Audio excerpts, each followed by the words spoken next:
باللہ من الشیطان الرجیم بسم اللہ الرحمن الرحیم۔ معراج اپنے اصطلاحی معنوں میں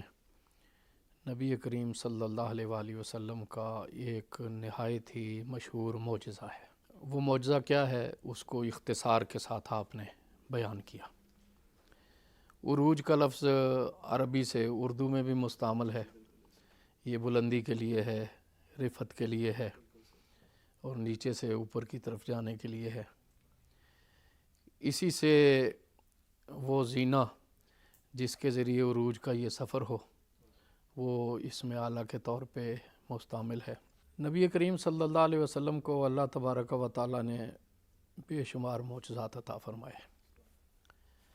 حضور اکرم صلی اللہ علیہ وآلہ وسلم کے جو بڑے معجزات ہیں ان میں کہا جاتا ہے کہ آپ کا سب سے بڑا معجزہ ہے قرآن پاک۔ قرآن پاک کی شان اعجاز یہ ہے کہ وہ اللہ تبارک و تعالیٰ کا کلام ہے۔ اللہ تبارک و تعالیٰ کا کلام اس کی صفت ہے، اور اللہ تبارک و تعالیٰ کی کوئی صفت بھی حادث نہیں ہے۔ اس کی ذات کی طرح اس کی صفات کے بارے میں بھی ہم کوئی حتمی یقینی بات نہیں کہہ سکتے۔ کسی کیفیت کو تو ہم جان سکتے ہیں کہ رحمت کیا ہے، کرم کیا ہے اور مغفرت کیا ہو سکتی ہے جی، لیکن ہم اس کے روحانی اسرار کو نہیں جان سکتے۔ تو اللہ تبارک و تعالیٰ کی صفات بھی اس کی ذات ہی کی طرح قدیم ہیں، حادث نہیں ہیں۔ قدم کا تصور اس ذات کے ساتھ ہے جس کی انتہا اور ابتدا کے بارے میں ہم کچھ نہیں کہہ سکتے، اور وہ ذات ایک ہی ہے، اور وہ واجب الوجود بھی ہے، واجب الوجوب بھی ہے، وہی ذات ہے۔ اور عرفاء نے تو یہاں تک کہا ہے کہ حقیقی وجود ہے ہی ایک ذات کا، باقی تو اضافی اور اعتباری ہے نا، اس کی قدرت سے ہیں، اس کی توجہ سے ہیں۔ وہ وجود ایسا ہے کہ لم یلد ولم یولد، جو کسی کا محتاج نہیں ہے اور کسی سے اس کی احتیاج نہیں ہے، سب کو اس کی احتیاج ہے، اس کو کسی کی احتیاج نہیں ہے۔ تو اللہ تبارک و تعالیٰ کی ذات، قرآن اللہ کا کلام ہے۔ تو ایک کلام قدیم کو حادث اسلوب میں نبی کریم صلی اللہ علیہ وآلہ وسلم کو عطا کیا گیا، اور حضور اکرم صلی اللہ علیہ وآلہ وسلم نے اسے مخلوق سے کہہ سنایا، یہ ایک شان اعجاز ہے، اور یہ اللہ تبارک و تعالیٰ کی بے پایاں قدرت کے بغیر ممکن ہی نہیں تھا کہ اللہ تبارک و تعالیٰ کا کلام اس طرح انسان پڑھ سکیں، سن سکیں۔ وہ جو کلام قدیم ہے، وہ جو اللہ تبارک و تعالیٰ کی صفت ہے، وہ کس طرح ہم تک پہنچا، ہم اس کی کوئی روحانی توضیح کر نہیں سکتے۔ اللہ جانے، وہ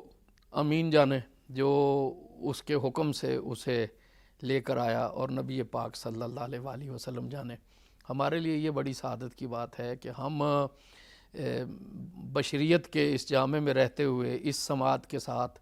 اور ان حواس کے ساتھ اور اس بصارت کے ساتھ اللہ کے کلام کو دیکھتے ہیں اور اسے پڑھتے ہیں اور اس سے سعادت حاصل کرتے ہیں۔ سبحان اللہ۔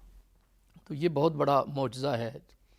معراج کیا ہے کہ حضور اکرم صلی اللہ علیہ وآلہ وسلم کو اللہ تبارک و تعالیٰ نے اپنی کائنات میں اپنی روشن درخشاں اور عظیم المرتبت نشانیوں کا مشاہدہ کروایا، لِنُرِیَہُ مِنْ آیاتنا۔ تو نبی کریم صلی اللہ علیہ وآلہ وسلم نے گویا کہ جو علوم قرآن ہیں اور جو قرآن میں بیان ہوا ہے اس کا مشاہدہ اپنی آنکھوں سے کر لیا،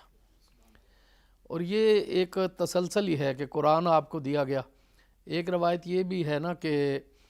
قرآن جب غار حرا میں آپ پر نازل ہوا تو یکبارگی نازل ہوا آپ کے سینے میں، اور پھر اس کے بعد جب ضرورت محسوس ہوتی رہی تو جبریل اسے نجمن فنجمن لے کر آتے رہے، گویا کہ وہ اس کے اظہار کی ایک صورت تھی کہ اب اس آیت کو ظاہر کر دیں، اس آیت کو ظاہر کر دیں۔ کچھ ایسی باتیں ہیں کہ جو عرفاء ہی جان سکتے ہیں اور سمجھ سکتے ہیں، ہمارے لیے تو وہ لفظی روایتیں ہیں نا کہ یہ روایت ایسی آئی ہے اور ہم نے اسے بیان کر دیا، کیونکہ میں نے عرض کی کہ یہ اللہ کا ایک کلام ہے اور اس کی روحانی اور باطنی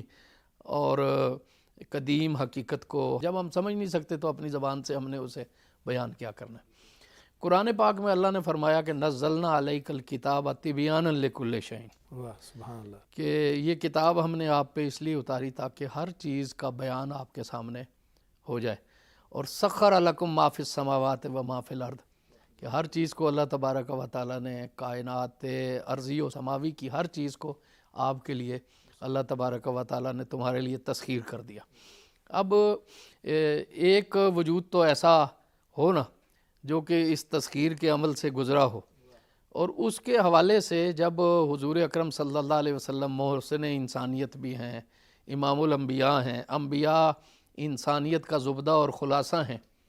اور اس مقام پہ ہیں کہ جہاں فرشتے بھی نہیں پہنچتے، وہ کائنات میں افضل ترین ہیں، حضور اکرم صلی اللہ علیہ وسلم انبیاء کی صفوں میں افضل ترین ہیں، تو نبی کریم صلی اللہ علیہ وآلہ وسلم کا ساری کائنات کو تسخیر کرتے ہوئے گزر جانا اور ہر شے کا مشاہدہ کر لینا، یہ گویا کہ انسانیت کا شرف اور معراج ہی ہے۔ اقبال نے کیا خوبصورت اشارہ کیا ہے کہ سبق ملا ہے یہ معراج مصطفیٰ سے مجھے، کہ عالم بشریت کی زد میں ہے گردوں، کہ یہ عالم بشریت کی در حقیقت یہ پوری بشریت اور انسانیت کی معراج ہے، صرف نبی کریم صلی اللہ علیہ وسلم کی نہیں ہے۔ ہاں، جن کیفیت کو حضور اکرم صلی اللہ علیہ وسلم اپنے ظاہر میں باطن میں دیکھتے ہیں، حضور جس انداز سے دیکھتے ہیں ہم تو اس انداز سے تو نہیں دیکھ سکتے، بلکہ بہت مقربین بھی اس وقت کو اور اس کیفیت کو نہیں جان سکتے، دیکھ سکتے ہیں۔ نبی کریم صلی اللہ علیہ وسلم کا اپنا ارشاد ہے کہ لی مع اللہ وقت لا یسعنی فیہ ملک مقرب ولا نبی مرسل، مجھے اللہ تبارک و تعالیٰ سے وہ قربتیں بھی نصیب ہیں کہ جس میں کوئی ملک مقرب بھی قریب نہیں آ سکتے اور کوئی نبی مرسل بھی جسے نہیں جان سکتے۔ کچھ شارحین نے کہا کہ یہاں ملک مقرب سے مراد حضرت جبریل علیہ السلام ہے، اور نبی مرسل سے مراد حضرت ابراہیم خلیل اللہ ہے۔ حضرت ابراہیم خلیل اللہ علیہ السلام اللہ کے خلیل ہیں، اور کائنات میں نبی پاک صلی اللہ علیہ وسلم کے بعد سب سے مقرب وجود ہیں، سب سے محترم ہستی ہیں مخلوقات میں اور کائنات میں۔ تو حضور اکرم صلی اللہ علیہ وسلم کو اللہ تبارک و تعالیٰ سے وہ قرب حاصل ہے کہ اس قرب میں نہ جبریل امین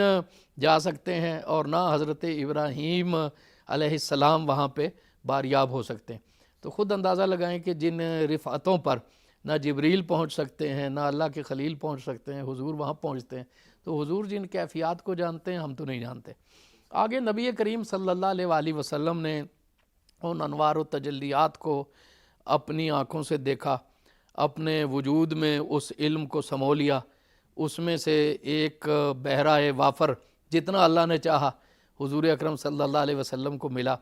اس کے بعد آپ محسن انسانیت ہیں، آپ امام الانبیاء ہیں، آپ انسانیت کے قائد ہیں،